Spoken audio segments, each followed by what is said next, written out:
Chapter 30. Leslie Decides.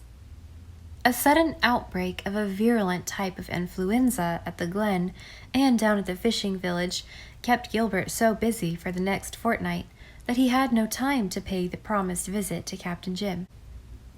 Anne hoped against hope that he had abandoned the idea about Dick Moore, and resolving to let sleeping dogs lie, she said no more about the subject, but she thought of it incessantly.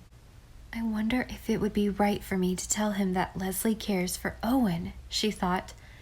He would never let her suspect that he knew, so her pride would not suffer, and it might convince him that he should let Dick Moore alone. Shall I? Shall I? No, after all, I cannot. A promise is sacred, and I've no right to betray Leslie's secret. But oh, I never felt so worried over anything in my life as I do over this. It's spoiling the spring. It's spoiling everything. One evening, Gilbert abruptly proposed that they go down and see Captain Jim. With a sinking heart, Anne agreed, and they set forth. 2 weeks of kind sunshine had wrought a miracle in the bleak landscape over which Gilbert's crow had flown. The hills and fields were dry and brown and warm, ready to break into bud and blossom. The harbor was laughter-shaken again. The long harbor road was like a gleaming red ribbon. Down on the dunes, a crowd of boys, who were out smelt fishing, were burning the thick, dry sandhill grass of the preceding summer. The flames swept over the dunes rosily, flinging their cardinal banners against the dark gulf beyond, and illuminating the channel and the fishing village. It was a picturesque scene which would at other times have delighted Anne's eyes, but she was not enjoying this walk. Neither was Gilbert. Their usual good comradeship and Josephian community of taste and viewpoint were sadly lacking. Anne's disapproval of the whole project showed itself in the haughty uplift of her head and the studied politeness of her remarks. Gilbert's mouth was set in all the blithe obstinacy, but his eyes were troubled. He meant to do what he believed to be his duty, but to be at outs with Anne was a high price to pay. Altogether, both were glad when they reached the light, and remorseful that they should be glad. Captain Jim put away the fishing net upon which he was working, and welcomed them joyfully. In the searching light of the spring evening, he looked older than Anne had ever seen him. His hair had grown much grayer, and the strong old hand shook a little, but his blue eyes were clear and steady, and the staunch soul looked out through them, gallant and unafraid. Captain Jim listened in amazed silence while Gilbert said what he had come to say. Anne, who knew how the old man worshipped Leslie, felt quite sure that he would side with her, although she had not much hope that this would influence Gilbert. She was therefore surprised beyond measure when Captain Jim, slowly and sorrowfully, but unhesitatingly, gave it as his opinion that Leslie should be told. "Oh, Captain Jim, I didn't think you'd say that," she exclaimed reproachfully. "I thought you wouldn't want to make more trouble for her." Captain Jim shook his head. "I don't want to. I know how you feel about it, Mistress Blythe, just as I feel myself. But it ain't our feelings we have to steer by through life. No, we'd make shipwreck mighty often if we did that. There's only the one safe compass, and we've got to set our course by that, what it's right to do. I agree with the doctor. If there's a chance for Dick, Leslie should be told of it. There's no two sides to that, in my opinion." "Well," said Anne, giving up in despair, "wait until Miss Cornelia gets after you 2 men." "Cornelia'll rake us fore and aft, no doubt," assented Captain Jim. "You women are lovely critters, Mistress Blythe, but you're just a mite illogical. You're a highly edicated lady, and Cornelia isn't, but you're like as 2 peas when it comes to that. I dunno's you're any the worse for it. Logic is a sort of hard, merciless thing, I reckon. Now, I'll brew a cup of tea, and we'll drink it and talk of pleasant things, just to calm our minds a bit." At least Captain Jim's tea and conversation calmed Anne's mind to such an extent that she did not make Gilbert suffer so acutely on the way home, as she had deliberately intended to do. She did not refer to the burning question at all, but she chatted amiably of other matters, and Gilbert understood that he was forgiven under protest. "Captain Jim seems very frail and bent this spring. The winter has aged him," said Anne sadly. "I am afraid that he will soon be going to seek lost Margaret. I can't bear to think of it." "Four Winds won't be the same place when Captain Jim sets out to sea," agreed Gilbert. The following evening he went to the house up the brook.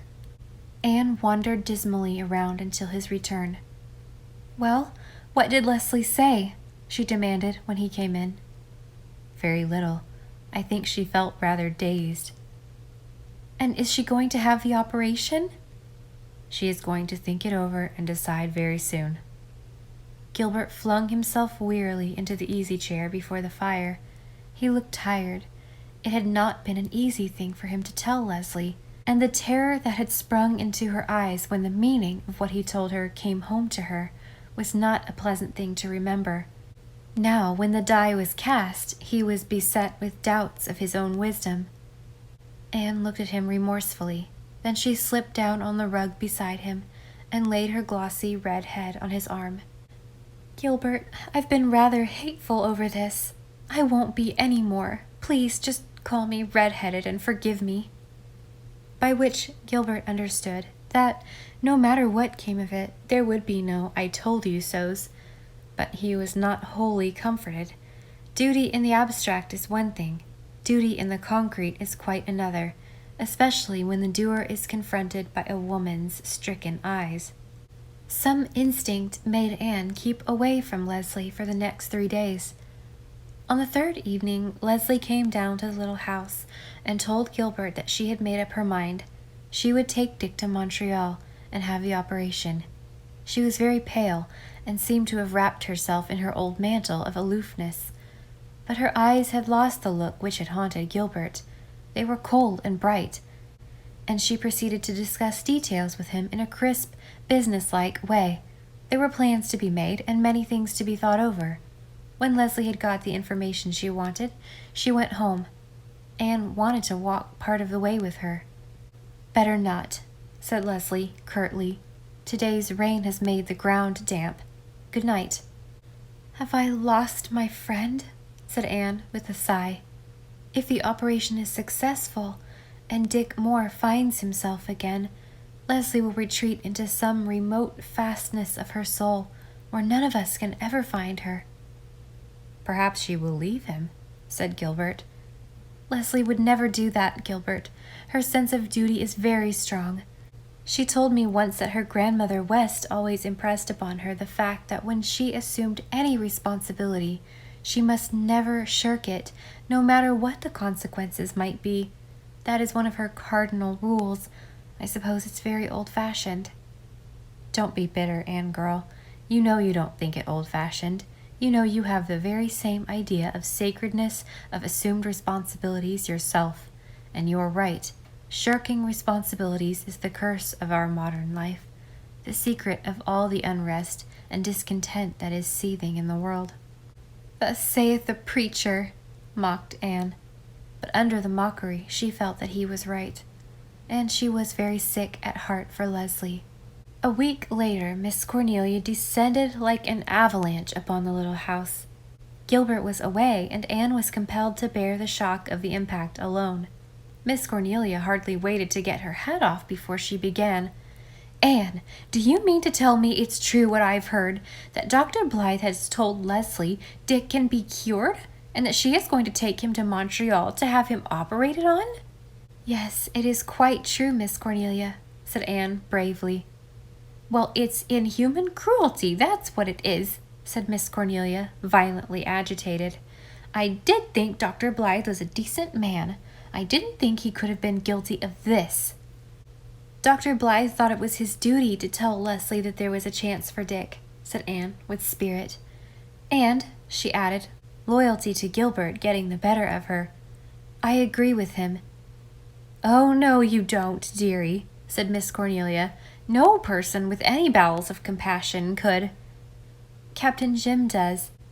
"Don't quote that old ninny to me," cried Miss Cornelia, and I don't care who agrees with him. Think what it means to that poor, hunted, harried girl." "We do think of it, but Gilbert believes that a doctor should put the welfare of a patient's mind and body before all other considerations." "That's just like a man. But I expected better things of you, Anne," said Miss Cornelia, more in sorrow than in wrath. Then she proceeded to bombard Anne with precisely the same arguments with which the latter had attacked Gilbert, and Anne valiantly defended her husband with the weapons he had used for his own protection. Long was the fray, but Miss Cornelia made an end at last. "It's an iniquitous shame," she declared, almost in tears. "That's just what it is, an iniquitous shame. Poor Leslie." "Don't you think Dick should be considered a little too?" pleaded Anne. Dick Moore? He's happy enough. He's a better behaved and more reputable member of society now than he ever was before. Why, he was a drunkard and perhaps worse. Are you going to set him loose again to roar and to devour?" "He may reform," said poor Anne, beset by foe without and traitor within. "Reform your grandmother!" retorted Miss Cornelia. "Dick Moore got the injuries that left him as he is in a drunken brawl. He deserves his fate. It was sent on him for a punishment. I don't believe the doctor has any business to tamper with the visitations of God." "Nobody knows how Dick was hurt, Miss Cornelia. It may not have been in a drunken brawl at all. He may have been waylaid and robbed." "Pigs may whistle, but they've poor mouths for it," said Miss Cornelia. "Well, the gist of what you tell me is that the thing is settled, and there's no use in talking. If that's so, I'll hold my tongue. I don't propose to wear my teeth out gnawing files. When a thing has to be, I give in to it. But I like to make mighty sure first that it has to be. Now I'll devote my energies to comforting and sustaining Leslie, and after all," added Miss Cornelia, brightening up hopefully, "perhaps nothing can be done for Dick."